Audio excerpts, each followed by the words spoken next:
each county from north to south, and they were asking the gay seniors what it was that they needed in their community. Mm-hmm. Well, quite frankly, Mitch and I didn't need a whole lot, but we could tell that we said things like the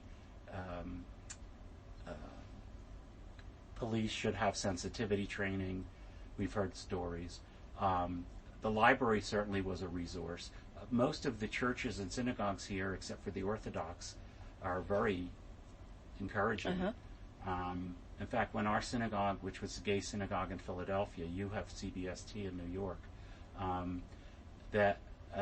when it got acquired by a major Reform synagogue, which was a Frank Lloyd Wright building in Philadelphia, I felt no longer the need to go when they stopped doing our monthly. We had a gay Havurah in a separate chapel. Once they stopped all that, got rid of I it. thought, I don't have to go there. I can go to any synagogue. This is Synagogue Row in Cherry Hill. Yeah. I call it Little Jerusalem.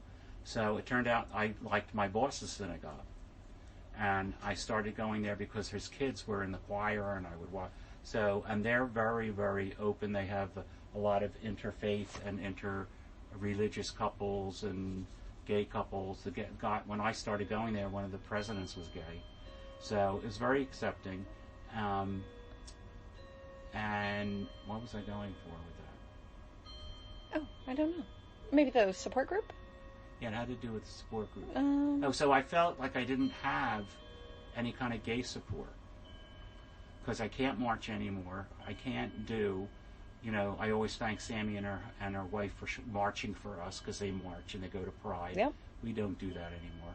We do go, we used to go down to the William Way Center, but we don't do that anymore. That's like your center. Our center and the Gay 14th Center. Street. Yeah. They just built a new building, I think. My brother goes there a lot. I get the emails from it. Yeah. So I didn't. This was something that I could do, and in fact, Garden State Equality had an office in Haddonfield, which is the next town over. And I thought, well, good. When I feel better, I'll just go and offer my help. They closed that office. No. So there's no presence in South Jersey. It's only North Jersey. Whenever you have to go to Asbury Park or Monmouth or one of those. So hopefully they'll have a presence back down here. But this was my outlet, because I have now. The Aging with Pride. Yeah, I have now seen. I didn't feel like it before. As a gay person, we were certainly very open. Certainly since we've been here, we didn't. In fact, I didn't want to move here. I was in Philly, and I said, I don't think suburb is such a good idea for a gay couple back in 1990. And it turns out when Lee met us and we were going to buy the house, he took us to each one of the 5 neighbors, said, this is Don and Mitch, they're a couple, and your property values will go up. And that's how he introduced us. And we've been friends with everybody ever since. Yeah. In fact, we go out every once in a while, a group of us, neighbors, to a restaurant. How far is it from Philly to here? 15 minutes. Oh, God, I don't think I realized how close that was. Yeah, we're right near the Walt Whitman and the and Franklin bridges. Okay. And then if you want to go to the I came from the Turnpike, so I kind of lost my sense. Yeah, you got Exit 4, and you came down. Yeah. So if you would continue, 73 is where you got off. If you would take 73 even to the Coney Palmyra Bridge, you would go into what they call Northeast Philly or Bucks County. Oh, okay. So you get into Bucks County that way. Okay. It's 15 minutes. So our synagogue being there was not a problem. But we didn't need to go in town for that. So this is a great support group for us. So I didn't feel like isolated as a gay person, but I'm feeling isolated as an old senior citizen. I noticed that people walk past you, they look through you. If they hit you with a cart in the supermarket, they don't say I'm sorry. They nothing. I'm feeling that kind of invisibility. It hasn't hit as a gay person though for us because we were never in. Right. I mean, that invisibility. Do you think it's about? Yeah. Like, do you think that it's correlated to whatever your wherever you are in your condition and like the disability sort of status at that point? Because I Yeah. know it kind of ebbs and flows for you. Right. So, like if I'm in this and I'm walking with the cane, somebody will just mow you over. They don't really care. If I'm more mobile, I can get out of the way. Right. So, I kind of take control about that myself. But the group does talk about invisibility in aging. I was telling about the group talking about invisibility as an age, a senior person. Oh, God, yeah. And that we were in that study with the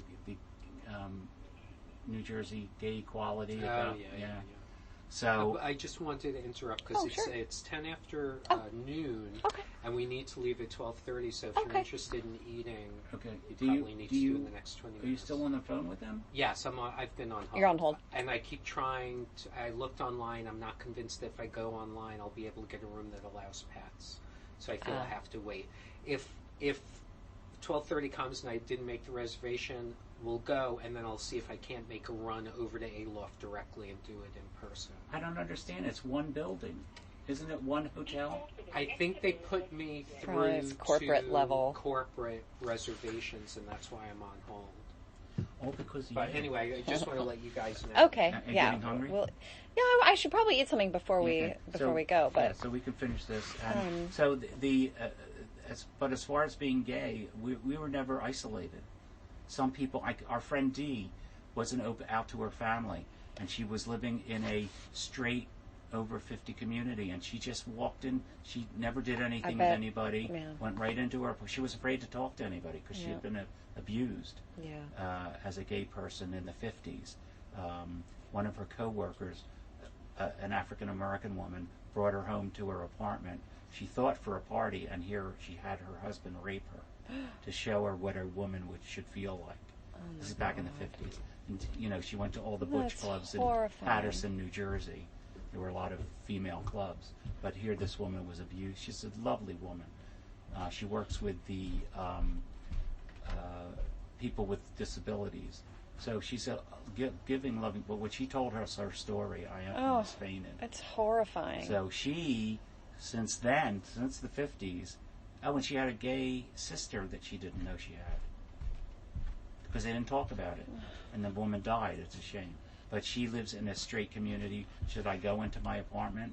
I go in and out. I don't talk to anybody. I said, well, why wouldn't you socialize? They're going to ask questions. So what? But see, I can say that from my perspective because I've never really ever had a problem. Yeah. There's 14 of us in our family, so I was never in. I told my mother when I was 5 I was never marrying a woman. Yeah. She went, oh, God, here you go. Go talk to your cousins. So anyway, and my brother's gay. And out of my paternal grandmother's 5 grandchildren, 3 of us are gay males and the other 2 are twins.